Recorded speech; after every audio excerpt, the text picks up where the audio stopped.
Hello guys! It's me again, Krong TV, at sa video ito pag-uusapan natin ang isa na namang napaka-interesanting pangyayari patungkol sa ating paboritong manga at anime series na Boruto, Naruto Next Generation. Pero bago ang lahat, huwag kalimutang mag-like, mag-subscribe, pinutin na rin ang notification bell upang lagi kang updated sa mga susunod na video.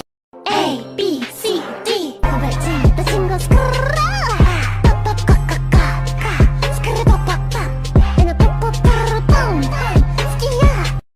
Sa video ito pag-uusapan natin kung papaano kaya maa-activate ni Sarada ang kanyang Mangekyou Sharingan at kung ano kaya ang maaaring kapangyarihan nito.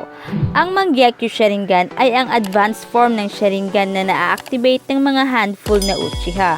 Initially, na-activate ang MS kapag ang welder ng Sharingan ay nakakaranas ng trauma kung saan ay masasaksihan nila ang pagkamatay ng taong malapit sa kanila. Ang activation process na ito ay nakasanayan na ng mga Uchiha, katulad na lamang ni Obito na na-activate niya ang kanyang MS matapos nga niyang masaksihan ang pagkamatay ni Rin Nohara. Kapag na-activate ang MS, ang genetic abilities ng Sharingan ay naroon pa rin. Pero ito guys, iba-iba ang abilities ng MS. Depende sa user nito. Katulad na lamang ni Uchiha Itachi, kung saan ang isang mata nito ay Amaterasu at ang kabila naman ay Tsukuyomi. Tas yung kay Uchiha Shizue naman ay Koto Amatsukami. Tapos kapag ang user naman ay na-activate na niya ang MS sa magkabilang mata nito, dito na siya magkakaroon ng kakayahan upang makagamit ng Susanoo.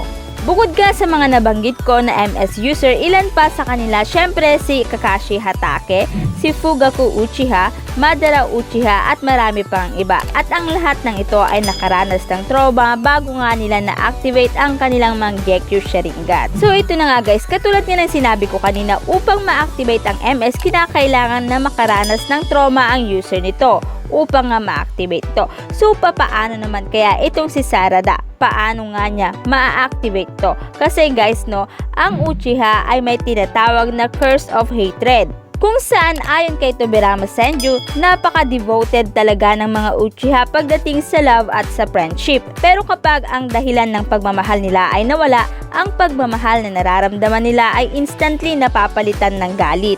Parang ito yung nagiging motivation o dahilan upang gawin nila ang kanilang gusto o yung goal nila. Ang kawalan ng pag-asa ng nararamdaman ng mga Uchiha ay nagiging cause ng manifestation ng unique chakra sa utak nila, kung saan ay naaapektuhan nito ang kanilang optic nerve at dito na maa-activate yung kanilang Sharingan. At kapag ang MS naman ang pag-uusapan, kailangan din nila ng makaranas ng mas masakit pa. Diba guys, parang napakahirap maging Uchiha, pero sa totoong buhay talagang kinakailangan nating masaktan upang nga tayo ay maging malakas at matuto. Parang ganon ang naging concept ng buhay ng mga Uchiha clan member. So ito na nga guys, pag-usapan natin kung papaano kaya maa-activate ni Sarada ang kanyang Mangekyou Sharingan. Kasi guys parang napakahirap isipin kung papaano nga niya ma-activate ito, lalo na ngayon na kinumpirma na nga ni Kishimoto na hindi niya papatayin ang kanyang mga karakter. So magsasabi ako sa inyo guys ng tatlong teorya na nagsasabi kung papaano kaya ito mangyayari. So dito sa unang teorya na babanggitin ko guys ay nakabase dito yung kinasanayan ngang pamamaraan upang ma-activate ang MS. Diba sinabi ko kanina na walang mamamatay upang ma-activate ang MS? So ang maaaring way ay ang isa sa ilalim siya ni Sasuke sa isang genjutsu. Oo guys, sa isang genjutsu, kung saan ay ipapakita dito ni Sasuke ang pagkamatay ng mahal sa buhay ni Sarada. Katulad na lamang ng pagkamatay ni Sasuke, pagkamatay ni Sakura o maaaring sa pamamagitan ng pagkamatay ng isa sa kanyang mga kaibigan katulad na lamang ni Boruto at ni Mitsuki. So guys, agree ba kayo dyan sa unang teorya? Kasi kung iisipin, pwede din naman. Pero ito guys, yung ikalawang teorya, kung saan dito guys sinasabing maa-awaken ito dahil sa isang love triangle. Oo, sa love triangle. Diba kung mapapansin guys, parang may gusto itong si Sarada kay Boruto, at sa chapter 54 makikita or mapapansin natin na itong si Sumire ay meron ding gusto dito kay Boruto. Dahil dito, kapag na-notice ni Sarada na nagiging close na nga si Boruto at si Sumire, there's a chance na makaramdam si Sarada na magiging sanhi ng pag-awaken ng kanyang MS. Ano guys, agree ba kayo dyan? Pero parang sa akin parang hindi siguro. Para sa akin kasi parang napaka-OA naman kung ganito yung dahilan ng pagkaka-awaken nga ng MS ni Sarada. So ito naman guys ang pangatlong teorya kung saan ma-awaken ni Sarada ang MS niya kapag umalis ng Konoha si Boruto. Naalala nyo ba guys yung nangyari kay Sakura at kay Sasuke? Yung time na umalis itong si Sasuke at naging rogue ninja siya? Maaaring ganun ang mangyari kasi guys no, kung mapapansin nyo sa first episode o yung part ng time skip, parang pinoforeshadow dito ni Boruto yung kwento or yung ginawa ni Sasuke na maaaring ding gawin ni Boruto. Kung saan ay maaaring maging rogue ninja si Boruto kasi sa time skip makikita doon na suot ni Boruto yung forehead protector ni Sasuke. Yung forehead protector na may guhit doon sa gitna. Magiging rogue ninja siya dahil na rin sa papatayin siya ng mga Kage. Dahil kung matatandaan sa nakaraang chapter 57, tinanong ni Gaara kung kaya ba ni Naruto na patayin si Boruto kung siya ay maging banta sa buong Shinobi World. As a matter of fact, sa totoo lang guys hindi kayang gawin ito ni Naruto. So dahil dyan ang ibang Kage ang gagawa nito. Kaya naman aalis na lang itong si Boruto na kung hindi dahil sa pagiging rogue ninja niya, maaaring dahil siya ay maghahanap ng paraan upang makontrol si Momoshiki. At ang pag-alis ni Boruto na ito ang magiging dahilan ng pag-activate ng MS ni Sarada.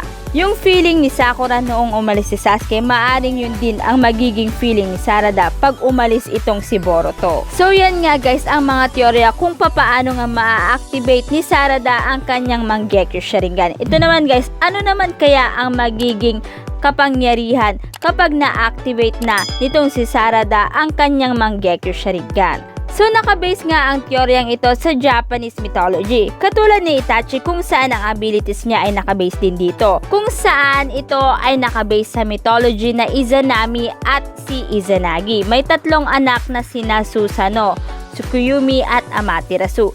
Lumabas sa left eye ni Izanagi si Amaterasu, sa right eye naman ay si Tsukuyomi at sa ilong naman nito ay si Susanoo. At kung kay Sarada naman, ang ability niyang ito ay maaaring tawaging Amano-zaku, isang monster goddess na binabanggit sa Kujiki kung saan sinasabi dito na nag-originate noong si Susanoo ay hinayaan niyang mabuo ang ferocious spirit niya sa kanya hanggang sa ito ay isinuka niya. So meaning ito ay galing kay Susanoo at katulad ni Sarada na galing kay Sasuke na isang Susanoo user.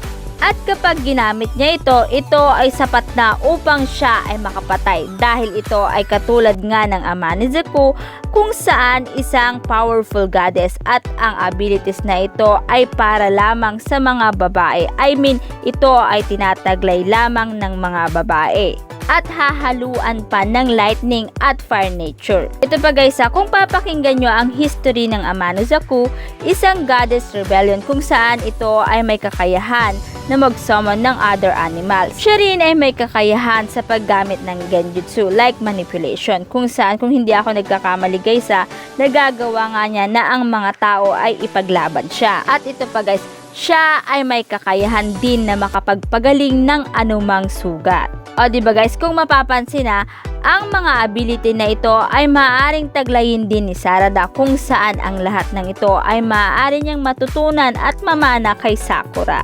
So yan nga ang mga teorya na binabanggit nga patungkol nga sa MS nitong si Sarada Uchiha.